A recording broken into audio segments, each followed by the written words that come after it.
So going into Queen in Black, recently we got some more details on how Hela took Knull's power and his title, and how with Knull making his way back with new powers has forced Hela's hand to start a war so she can have what she needs to defeat Knull when he returns. So let's get into it, and if you're enjoying these videos, be sure to drop a like, subscribe if you're new to the channel, and don't forget to hit that bell to get all notifications. Alright, so right away when this begins, we start with Knull, who's now a god of light, which is something that took place in the recent Knull series. So really quickly, I want to talk about his change and how it feeds into this event. Because long story short, when Eddie Brock lost the title of King in Black, back in Venom War issue 4, the vacancy or the void that was created from Eddie no longer being the king, this caused Knull to return. And now more recently in Queen in Black Hela issue 1, we were given more details of how Hela took advantage of this opportunity. After her wife Karnilla, Queen of the Norns, told Hela of the future she saw, with universes turning darkness to light in a world covered in darkness. Because at the time, with Karnilla sharing everything with Hela, she also informed her of the conclusion of Immortal Thor, where Loki's spell, which was powered by sacrificing Thor, caused everyone to forget, on Earth and across the universe, that Asgard was real. So many would still know of Asgard but believe that it's just a myth. And now Thor's story still continues in Immortal Thor. And we'll talk more about that in another video. But with Karnilla telling Hela about this, at the time she let her know that not only would this happen soon, but it couldn't be altered or stopped, only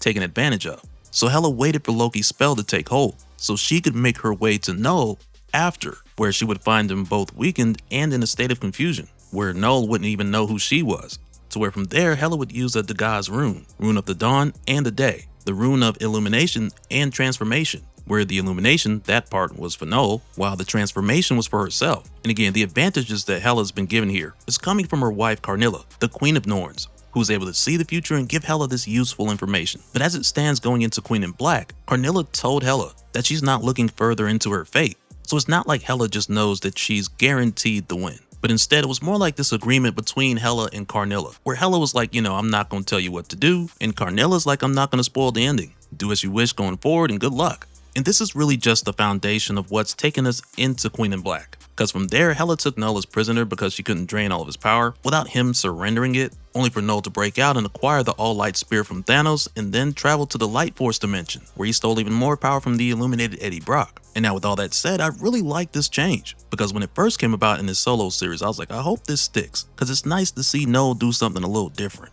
But what I also like about it is the fact that he still is who he is. He's still the god of the void, and he's still the type of person who's going to build and experiment with his power set. And that's why when we pick up with him here, he's basically creating his new version of symbiotes. But like any builder who's learned over time through trial and error, this time he's doing it differently. Because now he's like symbiotes, but without flaws of my previous pets, without the spirit to rebel against me, without potential mind or morality, without the need to bond with lessers, only the desire to dominate them.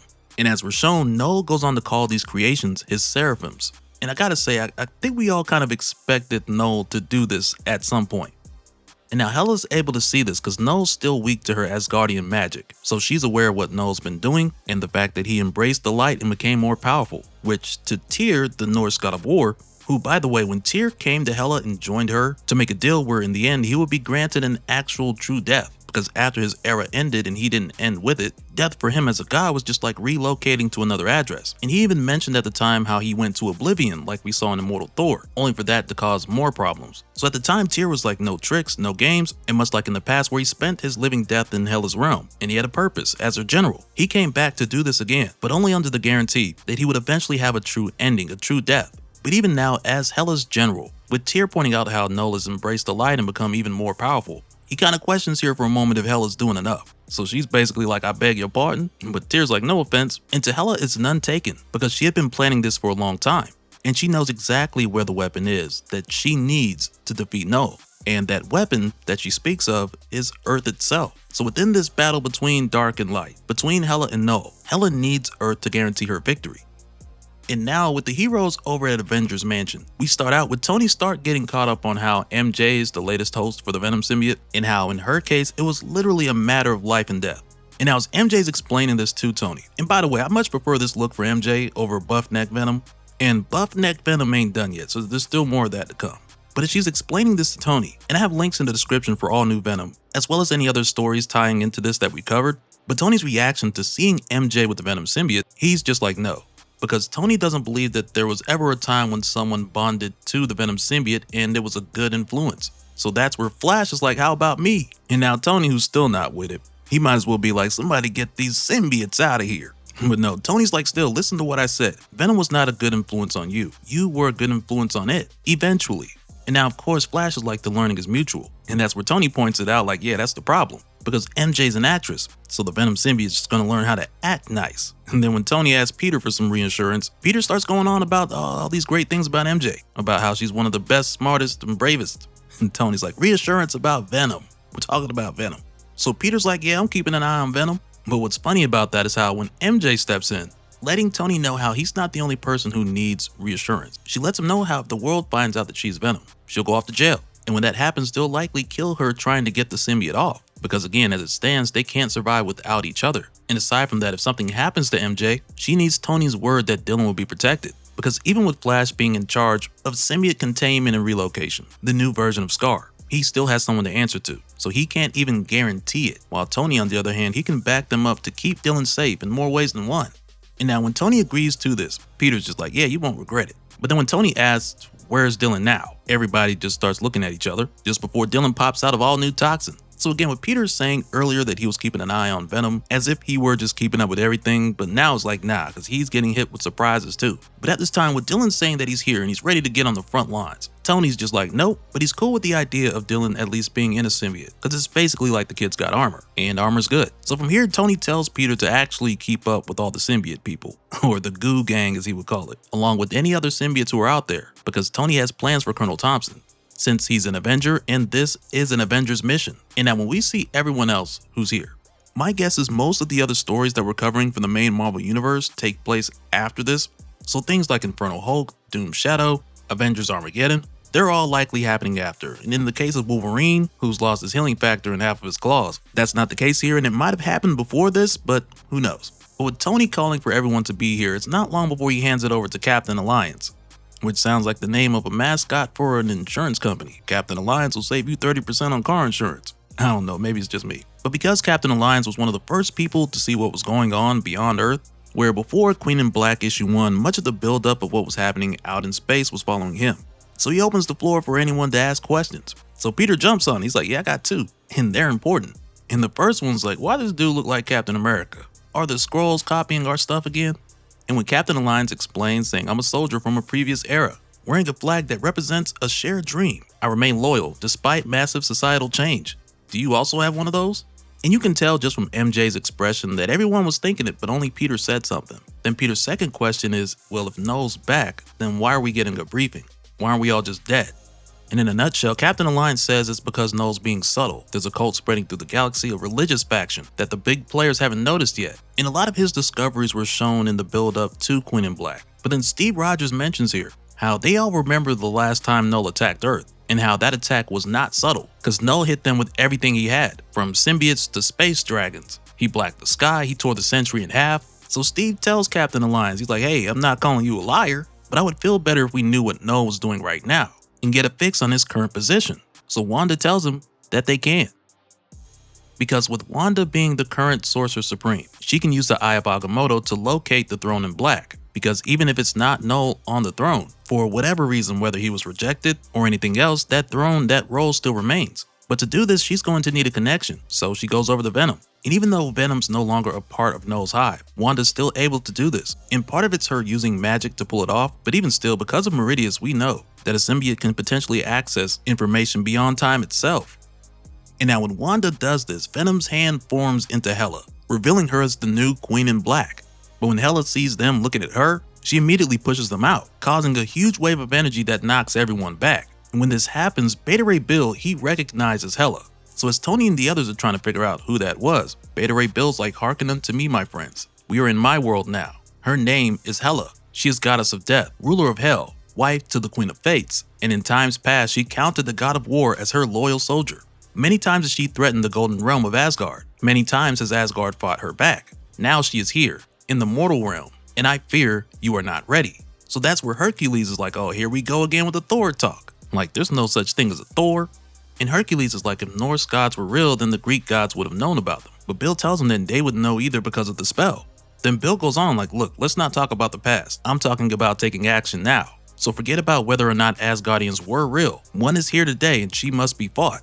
And it builds up into this whole Avengers Assemble moment where everyone just kind of goes with what Beta Ray Bill says. And this kind of makes me think of how when we were told that Loki's spell shuffled the memories of people as far as the deeds that Asgardians had done. I imagine that a lot of those deeds were just filled in people's memories with Beta Ray Bill as a placeholder. Because don't take me wrong, Beta Ray Bill's that guy. But there's a chance that Loki's spell could be using him as a fill-in in some areas.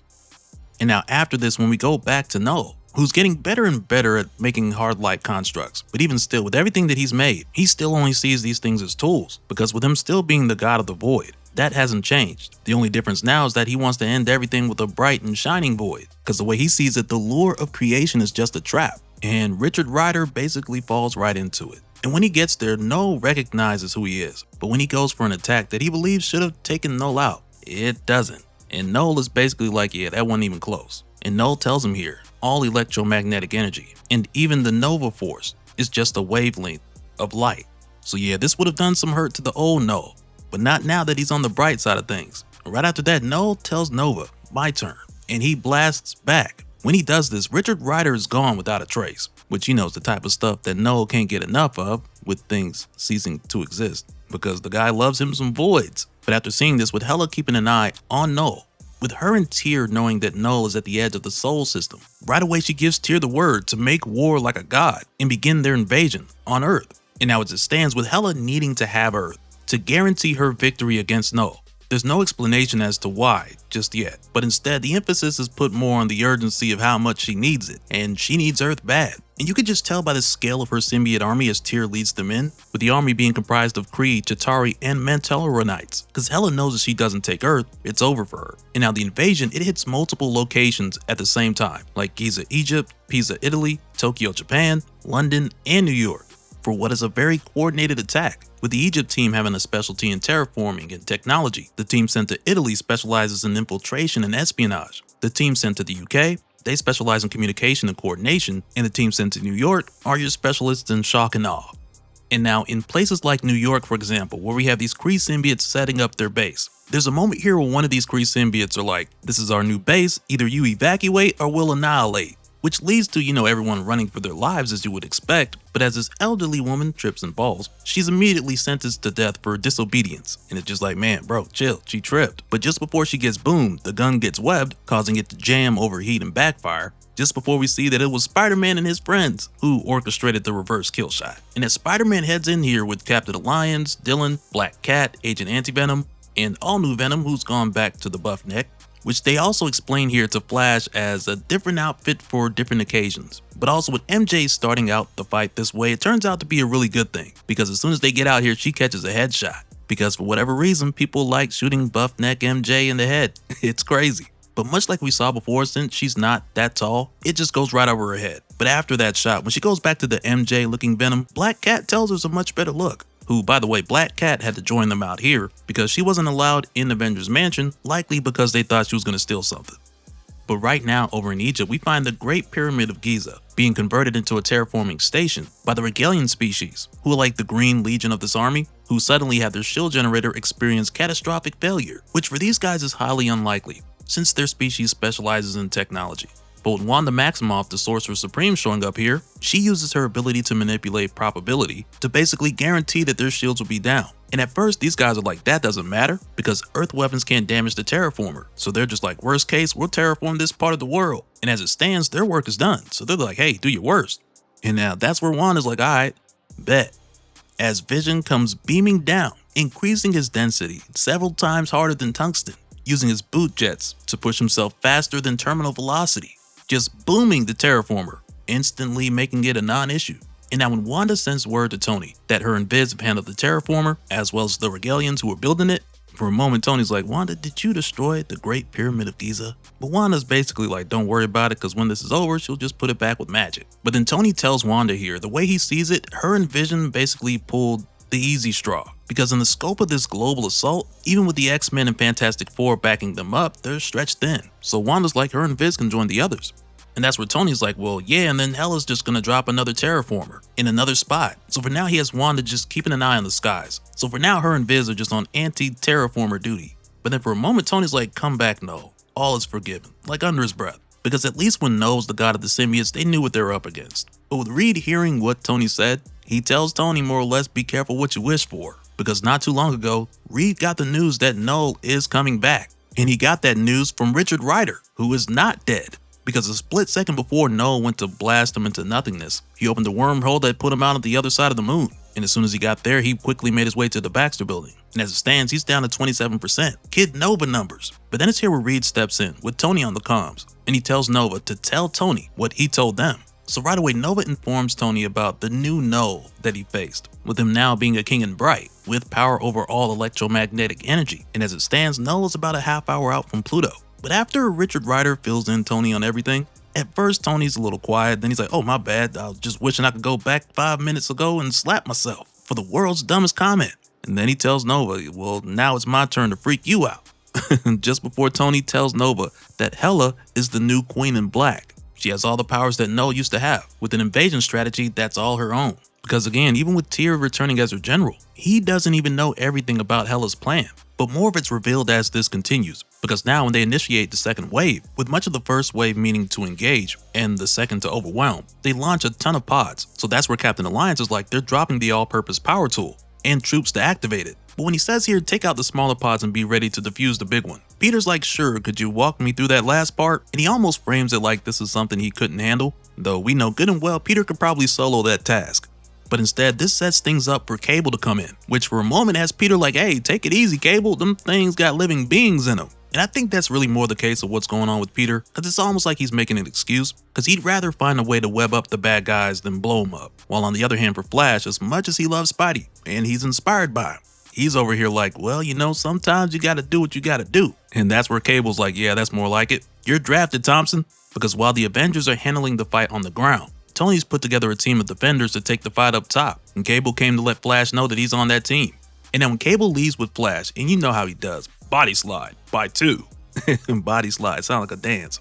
But you'll notice though, the whole time Cable was here, and even when he left, Dylan's like, man, he's so cool. Almost as if Dylan's using Cable for some future inspiration. But by this time, when 3 purple pods land, because Hela's army has this whole color theme thing going on. But when they land, there's a moment where Captain Alliance is like, okay, be ready for when they open. But nothing happens. Then Peter's spider sense goes off before they feel this rumbling coming from the pods, then moving under their feet, just before a superpowered symbiote Skrull pops out like Giant Man. So Captain Alliance stretches big to go and fight that one. But even still, there were 2 other pods, where those symbiote Skrulls, they shrunk down like Wasp. Which is a pretty smart tactic, like have one go big for the distraction, while the other 2 sneak by to activate the main payload. But when they do, Peter spots them, so he tries to web them up, only for them to grow back to regular size and rip out of it, which gives them just enough time to activate this thing, with it using them as raw materials, with the activation initiating a fusion process that basically draws those Skrulls into the collective of the symbiote intelligence. And I gotta say, when I first saw this, I was like, okay, Mr. Albert Ewington, what are we doing? But then I thought about it and I was like, wait, a symbiote version of the Supreme Intelligence? This could be crazy, especially if we combine all the information learned from symbiotes and put it together with the King in Black's ability to access any symbiote in the future or the past, like we saw with both Meridius and Knull. Then this could be crazy. And so now real quick, I want to give a special shout out to all the patrons. Thank you guys for all of your support. And for anyone who's new here who wants more information on how to support the channel, I got a link below where you can go to patreon.com/dopespill. But that'll do it for this one, guys. Let me know your thoughts down in the comments below, and we'll do it again on the next one. Alright, later.